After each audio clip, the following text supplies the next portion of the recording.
Estimados amigos, un nuevo grano de mostaza, una nueva conversación.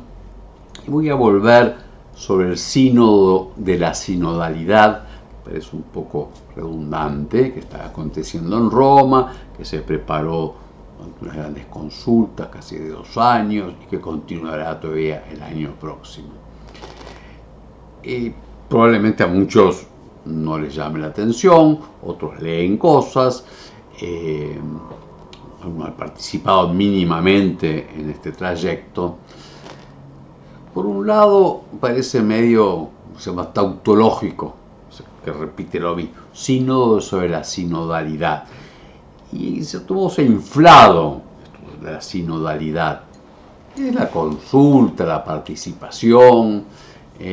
Se toma el término sínodo y se hace una reflexión etimológica sobre el origen de la palabra, que está hecha con y caminar, entonces caminar juntos.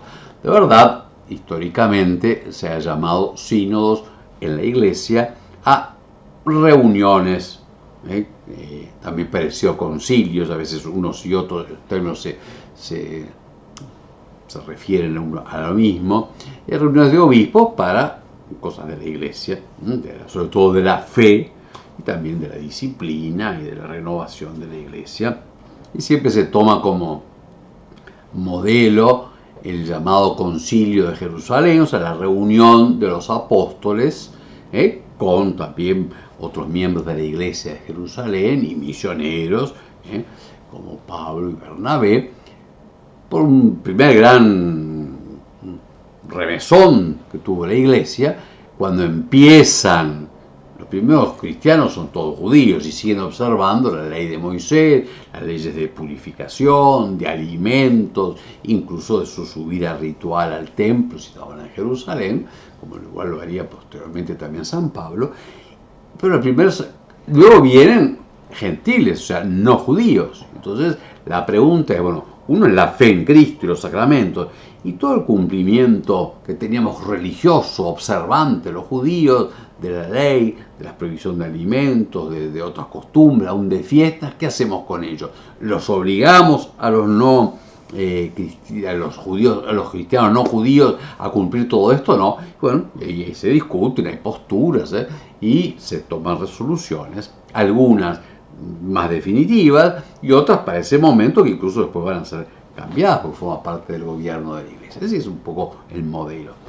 Pero siempre ha sido una reunión principalmente de, bueno, en este caso de los apóstoles, de los obispos, lo cual no quiere decir que no se oyeran y participaran de alguna forma también otros miembros de la Iglesia, sacerdotes no obispos y laicos religiosos, sobre todo con su aporte de su pensar, aunque los que han de decidir son los obispos. Este sínodo, bueno, quiere hablar de ese llevar de algún modo juntos la Iglesia. En parte todos tenemos una corresponsabilidad que nos nace del bautismo y la confirmación y la comunión fe de miembros de la Iglesia. Y luego, por cierto, hay responsabilidades distintas, como lo tuvieron los apóstoles y como lo tienen los sucesores de los apóstoles, que somos los obispos, cuyo principal cuidado es la fe. Pero en fin, como todo adquiere su momento, hoy se insiste mucho a través de ese término sinodalidad en una iglesia con mayor participación y entran inquietudes del momento. Mucho es el poder, quién decide, quién manda, y otros problemas que van entrando. Entonces hay como dos niveles. Uno, entonces así por una iglesia sinodal, y casi se toma para todo el adjetivo, sinodal como una especie de marca de fábrica. Si es sinodal, sí, si no es sinodal, no. ¿Y qué es sinodal? Bien no se sabe. ¿Sí? Como se entiende, es que haya participación. Pero a su vez, la Iglesia tiene su estructura jerárquica de derecho divino. O sea, Jesucristo la fundó con los apóstoles, y los apóstoles iban al fundar las nuevas iglesias, o sea, comunidades católicas, cristianas, iban dando sus cabezas, así que todas partes, con la sucesión apostólica de los obispos. Esto no quiere decir ni que los obispos sean los dueños de la iglesia, ni el Papa tampoco, el primero de los obispos, ¿no? Porque está al servicio de la fe, el depósito de la fe recibida y del don recibido de Cristo, lo cual no quiere decir que vaya corriendo el tiempo y haya no modificaciones a la fe, ni a la estructura jerárquica y sacramental de la Iglesia, sino a aspectos que es una iglesia encarnada, ya digo, nació de una iglesia de judíos, de hebreos, y luego va a ser de gentiles, y hasta esto va el cambio de lenguas, el cambio de hábitos, etc. La iglesia siempre está en ese dinamismo. Pero hay que poner también las cosas en su valor. El centro de la vida de la iglesia es la confesión de la fe y la custodia de la fe y la tradición de la fe. La tradición es la entrega y el cuidado de ella. Y le digo, esa es la principal responsabilidad de los obispos, junto con el obispo de Roma, el sucesor de Pedro, el Papa. Entonces hay que también poner las cosas en su sitio. Y las cosas de fe, que es lo central, sobre todo se escucha y se obedece y se busca dónde está la verdadera fe. Es verdad que la fe también uno se piensa y tanto se profundiza entre los misterios entre sí y también con la razón. Eso es lo que se llama la teología, que es la reflexión sobre la fe, pero sus principios son los artículos de la fe, lo que Dios ha revelado y que está totalmente claro. Jesucristo es Dios, verdadero Dios y verdadero hombre, con una única persona divina. Eso mismo con este lenguaje de persona y de naturaleza se precisó en una gran discusión que se llevó el siglo IV y V, para ver porque se empezó a pensar con determinadas, el misterio revelado de Jesucristo, con determinados nuevos como conceptos, categorías se llama, que eran de la filosofía griega y que es del pensamiento humano. Pero una vez que está ya justamente precisado, y por eso en el credo niceno, el símbolo de la fe, el que rezamos en la misa, tiene todas esas precisiones. Hijo único de Dios, nacido del Padre antes de todos los siglos, es Dios de Dios, luz de luz, Dios verdadero Jesucristo, de Dios verdadero el Padre. Engendrado, es hijo, es un modo de ser Dios en la única divinidad, es recibirse del Padre, no creado, o sea, no empieza a existir ni recibe la existencia porque Él es consubstancial al Padre, que está mejor traducido que de la misma naturaleza. Su ser es la divinidad que es común. En fin, así que, y eso lo podemos ahondar, pensar, ver cómo nos ilumina, pero no cambiar. Y lo mismo pasa en algunas cuestiones de la visión del hombre.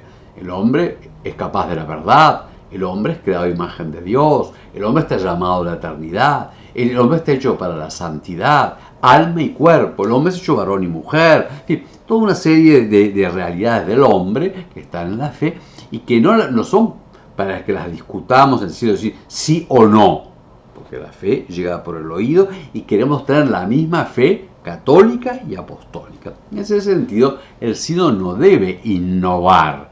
Y hay cierto temor en algunos, porque si fuera el sínodo de cómo vivimos más la comunión, si sea la sinodalidad, cómo observamos la atención a cada uno, y aún cómo se puede abrir para cierta participación distinta, aún los medios son distintos y la situación. Pero no es para rever la vida, ni la estructura de la iglesia, ni tampoco, por ejemplo, la moral sexual, la verdad del matrimonio, el hombre sexual para el matrimonio, varón y mujer, para la unión y para la procreación, y por lo tanto toda la moral del sexto mandamiento, que se puede. Por ejemplo, mucho hizo el Papa Juan Pablo II con su catequesis sobre el cuerpo. O sea, se puede ahondar, se puede profundizar, pero no recrear. Y ahí entran sí todos unos movimientos que quieren, en último tiempo, lo han dicho ya los que van llegando más, ¿no? Hay que rehacer la moral católica, la moral cristiana, según lo que el hombre de hoy piensa y quiere. Y no fue así. El hombre del siglo I también estaba acostumbrado a una serie de costumbres sexuales desordenadas y que no van con el Evangelio y con la palabra de Jesucristo y con la palabra de Dios. Así que siempre ha habido, más después en los siglos, sobre todo segundo y tercero, por un lado estaba el desorden sexual, el divorcio, el aborto, en prácticamente toda la sociedad mediterránea, y la mayoritaria, y al mismo tiempo había los filósofos que buscaban tanto la pureza que rechazaban el cuerpo como malo, y algunos ya unas religiones como creado por el demonio, maniqueos, y rechazaban el matrimonio. Así que la Iglesia tuvo que defender la santidad del matrimonio, incluida la unión sexual y la procreación, frente a líderes muy espiritualistas. Bueno, hoy eso aparece de otra forma y la Iglesia tiene que sostener y ayudar y en un camino de conversión, porque lo que no aparece mucho en muchos postulados es que ahora tenemos que convertirnos, que el hombre está afectado por el pecado, necesita la gracia, necesita el perdón y la conversión que toma el entendimiento para seguir la verdad de Cristo y de la moral, y que toma la voluntad para adherirse y para mortificarse incluso y para renunciar para el camino de la santidad, y toma por supuesto la costumbre, los hábitos, los actos, tanto del pensamiento, del querer como del cuerpo. El cuerpo está llamado a la santidad y también en la moral sexual y en la moral matrimonial. Entonces, también hay muchos que se preguntan y se cuestionan porque con raíz de eso, de que es la participación, se introducen primero como preguntas, después como aseveraciones y por último como presiones, que hay que cambiar la verdad de la fe católica y de la moral católica. Y allí ya hay más cuestionamientos y más preocupaciones, como acaba de plantear, por ejemplo, una carta pública el cardenal Zen, emérito de Hong Kong. Bueno, asumamos primero en la oración, porque es un momento delicado de la vida de la Iglesia, que se va a proceder, y además la mentalidad que se crea de que cada uno puede poner a discutir todo. No es así en la vida católica como la hemos recibido, en la obediencia de la fe. Como dice San Pablo, su misión es llevar a las naciones a la obediencia de la fe, para que esa fe sea el culto agradable al Padre. Nos concede el Señor a nosotros, a toda la Iglesia y al Sínodo y al Papa la obediencia de la fe y glorificar a Dios con una vida conducida por esa obediencia de fe. Alabado sea Jesucristo, el Verbo, la sabiduría, el que viniendo a este mundo ilumina a todo hombre.